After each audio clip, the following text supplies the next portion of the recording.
ಎಲ್ಲರಿಗೂ ನನ್ನ ಯೂಟ್ಯೂಬ್ ಚಾನಲ್ಗೆ ಸ್ವಾಗತ. ಇನ್ನೂ ಯಾರು ಕೂಡ ನಮ್ಮ ಚಾನಲ್ಗೆ ಸಬ್ಸ್ಕ್ರೈಬ್ ಆಗಿಲ್ಲ, ಕೂಡಲೇ ಸಬ್ಸ್ಕ್ರೈಬ್ ಆಗಿ ಮತ್ತು ಆದರ್ಶ ವಿದ್ಯಾಲಯ ನವೋದಯ ಮೊರಾರ್ಜಿ ಪ್ರವೇಶಗಳಿಗೆ ಸಂಬಂಧಪಟ್ಟಂತಹ ಹೆಚ್ಚಿನ ಮಾಹಿತಿಗಾಗಿ ನಮ್ಮ ಚಾನಲನ್ನು ಸಬ್ಸ್ಕ್ರೈಬ್ ಮಾಡಿ ಇಟ್ಕೊಂಡ್ರೆ ತಮಗೆ ಮಾಹಿತಿಗಳು ಸುಲಭವಾಗಿ ದೊರಕ್ತವೆ.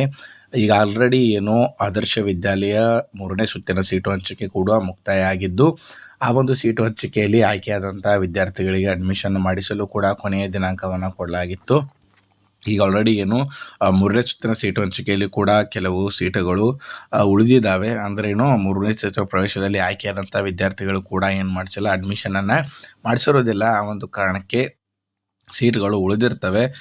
ನೋಡೋಣ, 4ನೇ ಸುತ್ತಿನ ಸೀಟು ಹಂಚಿಕೆ ಅವರು ಏನಾದರೂ ಬಿಡುಗಡೆ ಮಾಡಿದರೆ ತಮಗೆ ಸುಲಭವಾಗಿ ನಾನು ಈ ಒಂದು ವಿಡಿಯೋವನ್ನು ಮಾಡಿ ತಮಗೆ ಮಾಹಿತಿಯನ್ನು ತಿಳಿಸುವಂಥ ಕೆಲಸವನ್ನು ಮಾಡ್ತೇನೆ. ತಾವುಗಳು ಚಾನಲನ್ನು ಸಬ್ಸ್ಕ್ರೈಬ್ ಮಾಡಿಟ್ಕೊಳ್ರಿ. ಅದೇ ರೀತಿಯಾಗಿ ಮೊರಾರ್ಜಿ ದೇಸಾಯಿ 2ನೇ ಸುತ್ತಿನ ಸೀಟು ಹಂಚಿಕೆ ಬಿಡುಗಡೆ ಆಗಿದ್ದು, 3ನೇ ಸುತ್ತಿನ ಸೀಟು ಹಂಚಿಕೆಯನ್ನು ಇನ್ನೂ ಕೂಡ ಬಿಡುಗಡೆ ಮಾಡಿಲ್ಲ. ಆ ಒಂದು ಸೀಟು ಹಂಚಿಕೆ ಬಂದ ತಕ್ಷಣವೂ ಕೂಡ ತಮಗೆ ನಾನು ಆ ವಿಡಿಯೋ ಮುಖಾಂತರ ಮಾಹಿತಿಯನ್ನು ನೀಡ್ತೀನಿ. ಕೆಲವರು ಕಮೆಂಟ್ ಮುಖಾಂತರ ನನಗೆ ಪ್ರಶ್ನೆಯನ್ನು ಕೇಳ್ತಾ ಇದ್ರಿ ಅಂತಂದರೆ, ಸರ್ ನಮ್ಮ ಮಗ ಅತಿ ಹೆಚ್ಚು ಅಂಕಗಳನ್ನು ಪಡೆದುಕೊಂಡರೂ ಕೂಡ ಆಯ್ಕೆ ಆಗಿಲ್ಲ ಅನ್ನುವಂಥ ಒಂದು ಪ್ರಶ್ನೆಯನ್ನು ಮೊರಾರ್ಜಿ ದೇಸಾಯಿ ಪರೀಕ್ಷೆಯಲ್ಲಿ ಅಂಕಗಳನ್ನು ತೆಗೆದುಕೊಂಡಂಥವ್ರು ಕೇಳ್ತಾ ಇದ್ರು. ಅದಕ್ಕೆ ಕಾರಣ ಏನಿರ್ಬೋದು ಅನ್ನೋದ್ರ ಬಗ್ಗೆ ನಾನು ಈ ಒಂದು ವಿಡಿಯೋದಲ್ಲಿ ತಮಗೆ ಸಂಪೂರ್ಣವಾದ ಮಾಹಿತಿಯನ್ನು ನೀಡ್ತೇನೆ. ವಿಡಿಯೋವನ್ನು ಸ್ಕಿಪ್ ಮಾಡದೆ ಕಂಪ್ಲೀಟ್ ಆಗಿ ನೋಡಿ ಅಂತ ಹೇಳ್ತಾ, ಇಲ್ಲಿ ನೋಡ್ಬೋದು ನೀವು, ಇಲ್ಲಿ KRIS 2ನೇ ಸುತ್ತಿನ ಸೀಟು ಹಂಚಿಕೆ ಅಂತ ಇದೆ. ಇದ್ರ ಮೇಲೆ ನೀವು ನೋಡಿದ ಮೇಲೆ ಇಲ್ಲಿ ಅವರು ಆಯ್ಕೆ ಪ್ರಕ್ರಿಯೆ ಬಗ್ಗೆ ಯಾವಾಗ ಅನ್ನೋದನ್ನು ಕೊಟ್ಟಿದ್ರು.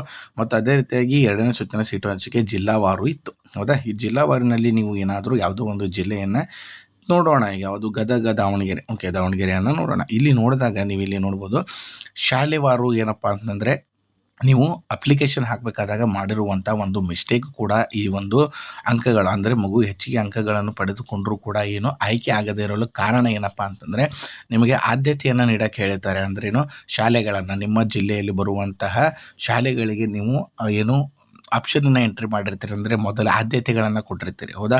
ಆದ್ಯತೆಗಾರು ನೀವು ಮೊದಲಿಗೆ ಕೆಲವರು ಮಾಡಿರ್ತೀರಪ್ಪ ಅಂತಂದರೆ, ಆದ್ಯತೆಯನ್ನು ನೀಡಬೇಕಾದಂಥ ಒಂದು ಸಮಯದಲ್ಲಿ ಆದ್ಯತೆ ನೀಡೋಕ್ಕಿಂತ ಮುಂಚೆನೇ ಮಾಡಿದ್ದೀರಪ್ಪ ಅಂತಂದರೆ, ಬೇರೆ ನಿಮ್ಮ ಸುತ್ತಮುತ್ತಲ, ಅಂದರೆ ನಿಮ್ಮ ಸಮೀಪದ ಶಾಲೆಯನ್ನು ಬಿಟ್ಟು ಬೇರೆ ಊರಿನಲ್ಲಿ ಇರುವಂಥ ಒಂದು ಶಾಲೆಗೆ ತಾವುಗಳು ಆದ್ಯತೆಯನ್ನು ನೀಡಿರ್ತೀರಿ. ಆ ಒಂದು ಕಾರಣಕ್ಕೆ ಏನಪ್ಪ ಅಂದರೆ, ನಿಮ್ಮ ಸಮೀಪದ ಶಾಲೆಯನ್ನು ನೀವು ಕೊನೆಗೆ ಹಾಕಿರುವಂಥ ಒಂದು ಸಾಧ್ಯತೆ ಇರ್ತದೆ.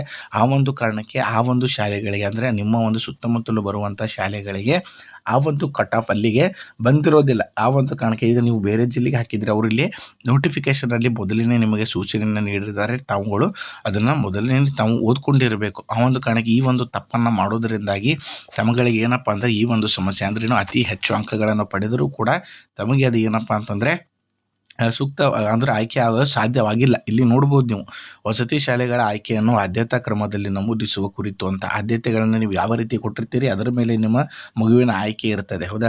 ಅಲ್ಲಿ ಆ ಒಂದು ಪ್ರದೇಶಕ್ಕೆ ಅಲ್ಲಿ ಹೆಚ್ಚು ಕಟ್ ಆಫ್ ನಿಂತರೆ ಅಲ್ಲಿಗೆ ನಿಮ್ಮ ಮಗುವಿನ ಸೆಲೆಕ್ಟ್ ಆಗೋದಿಲ್ಲ. ಅಲ್ಲಿ ನಿಮ್ಮ ಮಗು ಸೆಲೆಕ್ಟ್ ಆಗೋದಿಲ್ಲ. ಯಾಕಂದರೆ ಆ ಒಂದು ಪ್ರದೇಶದಲ್ಲಿ ಇರುವಂಥ ವಿದ್ಯಾರ್ಥಿಗಳಿಗೆ ಅವ್ರು ಏನಪ್ಪ ಮೊದಲಿನ ಆದ್ಯತೆಯನ್ನು ಕೊಡ್ತಾರಂತ ಹೇಳ್ತಾ ಇದ್ದಾರೆ. ಆ ಒಂದು ಕಾರಣಕ್ಕೆ ನೀವು ಆದ್ಯತೆ ಪ್ರಕಾರ ಅವರು ಸೀಟ್ ಹಂಚಿಕೆಯನ್ನು ಮಾಡಿರ್ತಾರೆ. ನೀವು ಇಲ್ಲಿ ನೋಡಿ, ವಸತಿ ಶಾಲೆಗಳ ಕಾಲೇಜುಗಳ ಮೂಲಕ ಆನ್ಲೈನಲ್ಲಿ ಅಭ್ಯರ್ಥಿಯು ಅರ್ಜಿ ಸಲ್ಲಿಸುವಾಗ ಯಾವ ಶಾಲೆಯಲ್ಲಿ ದಾಖಲೆ ಬಯಸುತ್ತಾರೋ ಅಂತಹ ಶಾಲೆಗಳನ್ನು ಆದ್ಯತಾ ಕ್ರಮದಲ್ಲಿ ಆಯ್ಕೆ ಮಾಡಿಕೊಳ್ಳಬೇಕು. ಆಯಾ ತಾಲೂಕಿನ ಸ್ಥಳೀಯ ಅಭ್ಯರ್ಥಿಗಳಿಗೆ 75% ಸ್ಥಾನಗಳನ್ನು ಹಾಗೂ 25% ಸ್ಥಾನಗಳನ್ನು ಅದೇ ಜಿಲ್ಲೆಯ ಇತರೆ ತಾಲೂಕಿನ ಅಭ್ಯರ್ಥಿಗಳಿಗೆ ಹಂಚಿಕೆ ಮಾಡಲಾಗುವುದು. ಅಂದ್ರೆ ನೋಡ್ರಿ, ನಿಮ್ಮ ಒಂದು ತಾಲೂಕಿನ, ಅಂದರೆ ನಿಮ್ಮ ಒಂದು ತಾಲೂಕಿನಲ್ಲಿ ಇರುವಂತಹ ಶಾಲೆಗಳಿಗೆ ತಾವುಗಳು ಮೊದಲನೇ ಆದ್ಯತೆಯನ್ನು ಕೊಟ್ಟಿದ್ದರೆ ಅವರು ಪ್ರಿಫರೆನ್ಸ್ ತಮಗೆ ಕೊಡ್ತಿದ್ರು. ಅಂದರೆ ಇಲ್ಲಿ ಕೊಟ್ಟಿದ್ದಾರೆ, ಹೌದಾ? ಆಯಾ ತಾಲೂಕಿನ ಸ್ಥಳೀಯ ಅಭ್ಯರ್ಥಿಗಳಿಗೆ 75% ಸ್ಥಾನವನ್ನು, ಅಂದ್ರೇನು ಆ ಒಂದು ತಾಲೂಕಿನಲ್ಲಿ ಬರುವಂತಹ ಅಭ್ಯರ್ಥಿಗಳು, ಅಂದರೆ ಮೊದಲನೇ ಆದ್ಯತೆ ಆ ವಿದ್ಯಾರ್ಥಿಗಳೇ ಕೊಟ್ಟಿದ್ದರೆ ಆ ತಾಲೂಕಿನಲ್ಲಿ ಬರುವಂಥ ವಿದ್ಯಾರ್ಥಿಗಳಿಗೆ ಮಾತ್ರ ಅವ್ರು ಮಾಡ್ತಾರೆ, 75% ಆದ್ಯತೆಯನ್ನು ಕೊಡ್ತಾನೆ. ಅಂದ್ರೇನು, ಕಡಿಮೆ ಅಂಕಗಳು ಬಿದ್ದರೂ ಕೂಡ ಆ ಒಂದು ವಿದ್ಯಾರ್ಥಿಗಳನ್ನ ಕ್ಯಾಟಗರಿ ವೈಸ್ ಅವ್ರು ಮಾಡ್ತಾರೆ, ಅಲ್ಲಿ ಆಯ್ಕೆಯನ್ನು ಮಾಡ್ಕೊಳ್ತಾರೆ. ಅರ್ಥ ಆಯ್ತಾ?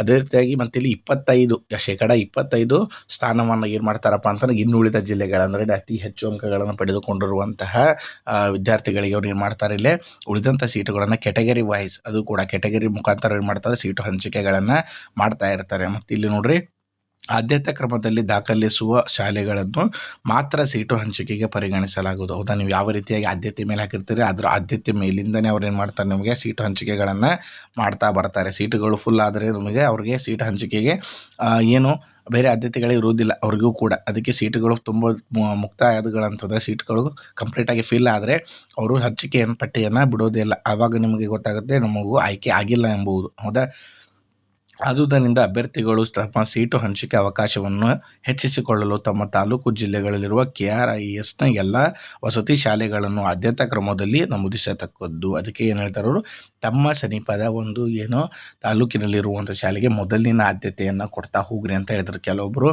ತಮ್ಮ ದೂರದಲ್ಲಿರುವಂಥ ಶಾಲೆಗಳ ಆದ್ಯತೆಗಳನ್ನು ಮೊದಲಿಗೆ ಕೊಟ್ಟಿದ್ದರಿಂದ ಈ ಒಂದು ಏನೋ ತಪ್ಪನ್ನು ತಾವುಗಳು ಮಾಡಿದ್ದೀರಿ. ಹೌದಾ, ಇಲ್ಲಿ ಪೋಷಕರ ಗಮನಕ್ಕೆ ಕೂಡ ಅವರು ಇಲ್ಲೇ ಒಂದು ನೋಟಿಸನ್ನು ಬಿಟ್ಟಿದ್ದಾರೆ ನೋಡ್ರಿ.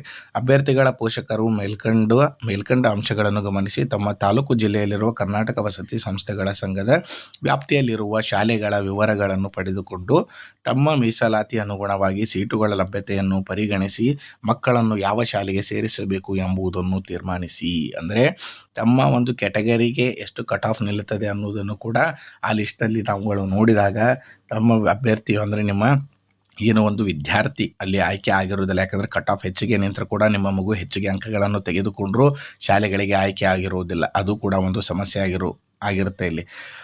ಶಾಲೆಗಳ ಆಯ್ಕೆಗಳನ್ನು ಆದ್ಯತಾ ಕ್ರಮದಲ್ಲಿ ನಮೂದಿಸಬೇಕು. ಆದ್ದರಿಂದ ಶಾಲೆಗಳನ್ನು ದಾಖಲಿಸುವ ಮೊದಲು ಒಂದು ಹಾಳೆಯಲ್ಲಿ ಬರೆದುಕೊಂಡು ವಿಚಾರ ಮಾಡಿ ನಂತರ ನಮೂದಿಸುವ ಸೂಕ್ತ.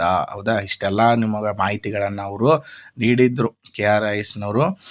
ಅದಕ್ಕೆ ತಾವುಗಳು ಇಂಥ ತಪ್ಪುಗಳನ್ನು ಮಾಡಿರುವ ಒಂದು ಕಾರಣದಿಂದಾಗಿ ತಮ್ಮ ಮಗು ಹೆಚ್ಚಿಗೆ ಅಂಕಗಳನ್ನು ಪಡೆದುಕೊಂಡರೂ ಕೂಡ ಆಯ್ಕೆ ಆಗದೇ ಇರುವಂಥ ಒಂದು ಸಾಧ್ಯತೆ ಇರುತ್ತೆ. ಆ ಒಂದು ಕಾರಣಕ್ಕೆ ಇನ್ನು ಮುಂದಿನ ಸಲ ಆದರೂ ಅಪ್ಲಿಕೇಶನ್ ಹಾಕುವಂತಹ ಪೋಷಕರು ಒಂದು ಬಾರಿ ಕಟ್ಟುನಿಟ್ಟಾಗಿ ಎಲ್ಲ ಕ್ರಮಗಳನ್ನು ಪರಿಶೀಲನೆ ಮಾಡಿ ತಾವುಗಳು ಅಪ್ಲಿಕೇಶನನ್ನು ಹಾಕಬೇಕಾಗ್ತದೆ. ಇಲ್ಲಿ ನೋಡ್ರಿ ಪಟ್ಟಿಯನ್ನು ಕೂಡ ಅವ್ರು ಕೊಟ್ಟಿದ್ದರು. ವಸತಿ ಶಾಲೆಯ ಮಾದರಿ ಶಾಲೆಗಳ ಸಂಖ್ಯೆಯನ್ನು ಕೊಟ್ಟಾರೆ. ಹೌದಾ, 6ನೇ ತರಗತಿಯ ಶಾಲೆ ಮಂಜೂರಾತಿ ಸಂಖ್ಯೆ ಲಭ್ಯವಿರುವ ಸೀಟುಗಳನ್ನು ಕೂಡ ಅವರೆಲ್ಲ ಕೊಟ್ಟಿದ್ದರು.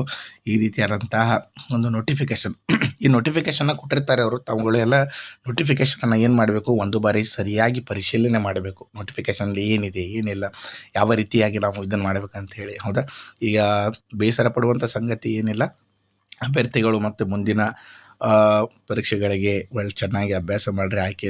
ಆಗದೇ ಇರುವಂಥ ವಿದ್ಯಾರ್ಥಿಗಳು ಆಯ್ಕೆ ಆದವ್ರಿಗೂ ಕೂಡ ನಾವು ಅಭಿನಂದನೆಗಳನ್ನು ಸಲ್ಲಿಸ್ತೇವೆ. ಓಕೆ, ಇನ್ನೂ ಹಲವಾರು ಪರೀಕ್ಷೆಗಳು ತಮಗಾಗಿ ಕಾಯ್ತಾ ಇರ್ತವೆ. ಅದರ ಬಗ್ಗೆಯೂ ಕೂಡ ನಾನು ನೋಟಿಫಿಕೇಷನ್ ಮುಖಾಂತರ ತಮಗೆ ಮಾಹಿತಿಯನ್ನು ನೀಡ್ತಾ ಇರ್ತೀನಿ. ಚಾನಲನ್ನು ಸಬ್ಸ್ಕ್ರೈಬ್ ಮಾಡಿ ಇಟ್ಕೊಳ್ರಿ. ಹಾಗೇನಾದರೂ 3ನೇ ಸುತ್ತಿನ ಸೀಟು ಹಂಚಿಕೆ ಬಂದರೂ ಕೂಡ ತಮ್ಮೊಂದಿಗೆ ನಾನು ವಿಡಿಯೋ ಮುಖಾಂತರ ಅದನ್ನು ಶೇರ್ ಮಾಡ್ಕೊಳ್ತೀನಿ. ಓಕೆ, ವಿಡಿಯೋವನ್ನು ಯಾರಿಗೆ ಉಪಯೋಗ ಇದೆ ಅಂಥವ್ರಿಗೂ ಕೂಡ ವಿಡಿಯೋವನ್ನು ಶೇರ್ ಮಾಡಿ ಅಂತ ಹೇಳಿ, ಸಬ್ಸ್ಕ್ರೈಬ್ ಮಾಡಿ ಅಂತ ಹೇಳಿ. ಅಂದರೆ ಹೆಚ್ಚಿನ ನೋಟಿಫಿಕೇಷನ್ಗಳು ಅಂದರೆ ಉಪಯೋಗ ಇರುವಂಥ ವಿಡಿಯೋಗಳು ಕೂಡ ತಮಗೆ ಸುಲಭವಾಗಿ ದೊರಕ್ತವೆ. ಓಕೆ, ಆದರ್ಶ ವಿದ್ಯಾಲಯ 4ನೇ ಸುತ್ತಿನ ಸೀಟು ಹಂಚಿಕೆ ಬಗ್ಗೆ ಏನಾದರೂ ಮಾಹಿತಿ ಬಂದರೂ ಕೂಡ ತಮಗೆ ನಾನು ಮಾಹಿತಿಯನ್ನು ಸುಲಭವಾಗಿ ತಿಳಿಸ್ತೇನೆ. ಓಕೆ, ಈ ಒಂದು ಮಾಹಿತಿ ತಮಗೆಲ್ಲರಿಗೂ ಉಪಯೋಗ ಆಗಿದೆ ಅಂದ್ಕೊಳ್ತೀನಿ. ವಿಡಿಯೋವನ್ನು ಕಂಪ್ಲೀಟಾಗಿ ನೋಡಿದ್ದಕ್ಕೆ ತಮಗೆಲ್ಲರಿಗೂ ಕೂಡ ಧನ್ಯವಾದಗಳು.